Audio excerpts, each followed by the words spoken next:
मैं पिंकी राठी आपकी अपने YouTube चैनल आनंद हिंदी पाठशाला में आप सबका स्वागत करती हूँ। 10वीं कक्षा के सभी विद्यार्थियों का पुनः YouTube चैनल पे स्वागत है। कल हमने जैसे अपने वीडियो में उत्साह कविता पर हमने चर्चा की थी, आज हम निराला की दूसरी कविता जो हमारे सिलेबस में है, अट नहीं रही है, आज इसको डिटेल से हम पढ़ेंगे। अट नहीं रही है, ये सूर्यकांत त्रिपाठी निराला की रचना है। इस कविता में फागुन महीने की मादकता का मनोहारी वर्णन है। इसमें फागुन महीने का इसमें वर्णन किया गया है, अट नहीं रही है। इसकी कुछ पंक्तियां हैं।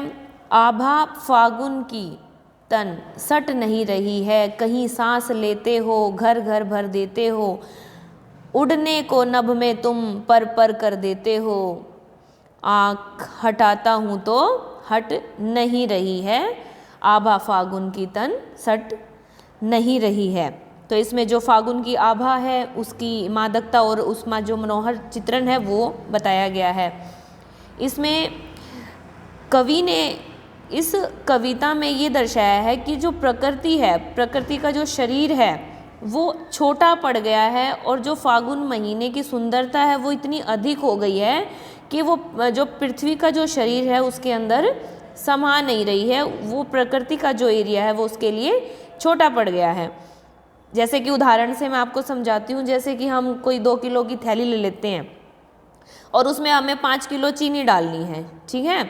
अब 2 किलो थैली में 5 किलो चीनी आ तो नहीं सकती, पर जितनी आएगी उसमें उतनी हम भर देंगे। बाकी जो होगी वो क्या होगी, वो उसमें से निकल जाएगी, उसके साइड में वो फैल जाएगी, गिर जाएगी। जितनी उसके अंदर समा सकती है उसके अंदर समाएगी थैली में, अदरवाइज जो बची होगी वो उसमें बाहर बिखर जाएगी, वो थैली में समा नहीं पाएगी। उसी प्रकार जो प्रकृति है, जब फागुन महीना वसंत ऋतु आती है उस टाइम इतना मनोहर दृश्य होता है प्रकृति का कि वो प्रकृति का जो शरीर है, वो एरिया है, वो उसके लिए छोटा पड़ जाता है, जिसकी वजह से जो उसकी सुंदरता है वो फागुन महीने की, वसंत महीने की प्रकृति के अंदर समा नहीं पाती। आगे है, फागुन की सुंदरता इतनी अधिक है कि वह समा नहीं पा रही है, इसलिए वह बार छलक छलक पड़ती है।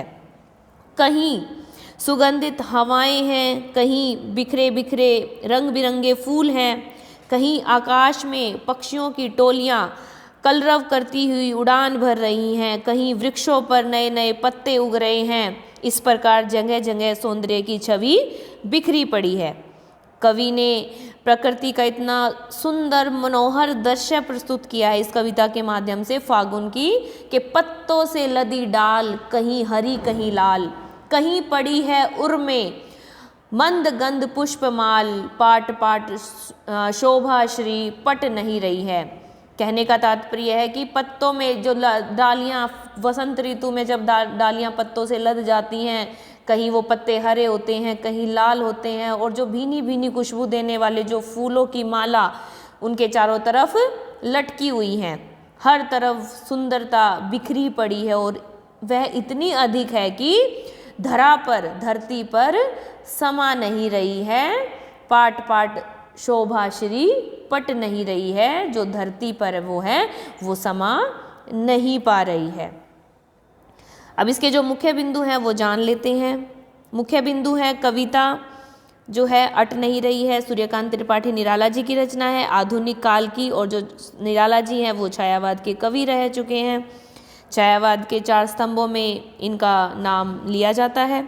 फागुन मास की सुंदरता इतनी अधिक है कि अपने आप में समा नहीं पा रही है, बाहर झलक पड़ती है, उसके कारण लोगों के चेहरे पर खुशी झलक उठती है। फागुन महीने के खुलकर सांस लेना अपनी शोभा को खुलकर प्रकट करने का परिचायक है। फागुन मास में तरह तरह के पक्षी पंख फड़फड़ाकर उड़ते हैं, उसी प्रकार की उमंग लोगों के मन में भी उठती है। कवि की आँख फागुन की शोभा से हट नहीं रही है, वह उसे अपलक देखते रहता है। मतलब फागुन की शोभा इतनी अच्छी है, उसका दृश्य इतना मनमोहक है कि जो कवि है वो बिना पलक झपकाए उसको देखना चाहता है। आगे है, फागुन मास में प्रकृति सुहावनी हो उठी है, चारों ओर मादक हवाएं चल रही हैं, पेड़ की डालियां पत्तों और फूलों से लद गए हैं, फूलों की गंध चारों दिशाओं में व्याप्त है। इस प्रकार फागुन की शोभा समा नहीं पा रही है। जो प्रकृति का हृदय है उसमें जो फागुन की शोभा है वो समा नहीं पा रही है। जो भाषा है इसकी, वो भाषा सरल, सरस, मनोरम, खड़ी बोली और मुहावरेदार भाषा का प्रयोग है। काव्य गुण जो है इसमें वो माधुर्य गुण है। अलंकार अनुप्रास अलंकार है, पुनरुक्ति प्रकाश अलंकार है और मानवीयकरण अलंकार इसमें पाया जाता है। शैली जो रहेगी इसकी, वर्णात्मक शैली में ये कविता लिखी गई है, इसमें प्रकृति का वर्णन किया गया है। रस जो है इसमें शांत रस का इसमें भेद पाया जाता है और छंद है इसमें मुक्तक छंद में ये कविता लिखी गई है। इसके जो महत्वपूर्ण प्रश्न है अभ्यास के एग्जाम की दृष्टि से वो देख लेते हैं। पहला प्रश्न है, अट नहीं रही है कविता में किस महीने की शोभा का वर्णन है? तो जो इसमें प्रस्तुत कविता में फागुन माह की शोभा का वर्णन किया गया है। अगला प्रश्न है, फागुन में ऐसा क्या होता है जो बाकी ऋतुओं से भिन्न होता है? तो फागुन माह में प्रकृति के साथ साथ मानव के भी एक प्रकार की मादकता और मस्ती छा जाती है। जब वसंत ऋतु आती है, हर तरफ हमें रंग बिरंगे फूल दिखते हैं, हरियाली दिखते हैं, तो मनुष्य के मन में भी क्या आते हैं? मादकता और मस्ती के भाव आ जाते हैं।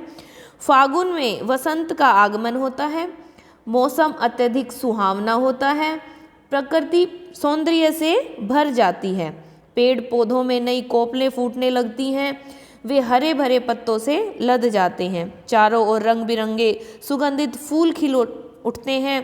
फागुन में शीतल मंद सुगंधित बयान चलती हैं, जिससे संपूर्ण वातावरण में मस्ती और मादकता व्याप्त हो जाती है, जो बाकी ऋतुओं से इसको फागुन महीने को बाकी ऋतुओं से भिन्न बनाती है।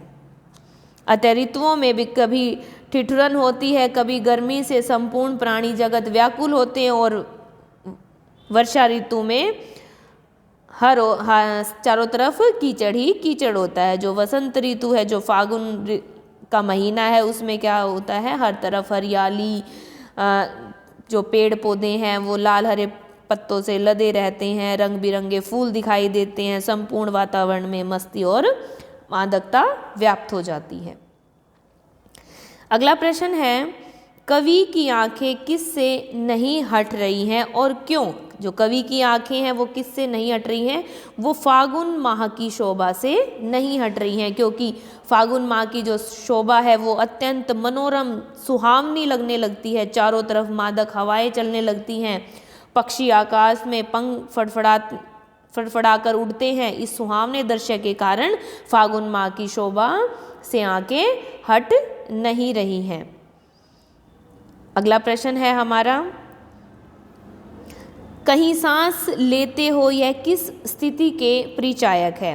फागुन महीने का खुलकर सांस लेना अपनी शोभा को खुलकर प्रकट करने के परिचायक है।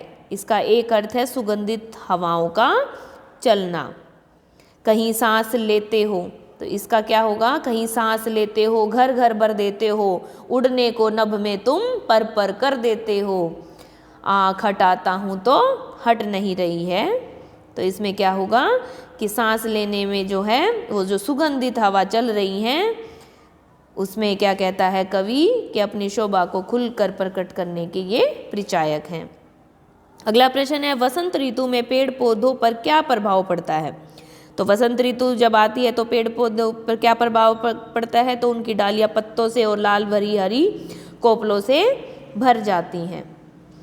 अगला प्रश्न है, वसंत ऋतु में किस प्रकार के फूल खिलते हैं और वे कैसे प्रतीत होते हैं? तो वसंत ऋतु में विविध रंग के धीमी धीमी सुगंधीदार फूल खिलते हैं, धीमी धीमी सौंधी सौंधी सी जो सुगंध आती है फूलों में से वो फूल खिलते हैं। वे खिले हुए फूल ऐसे प्रतीत होते हैं मानो प्रकृति के हृदय पर फूलों की माला शोभामान हो रही हो। अगला प्रश्न है पाठ पाठ शोभा श्री का क्या अर्थ है?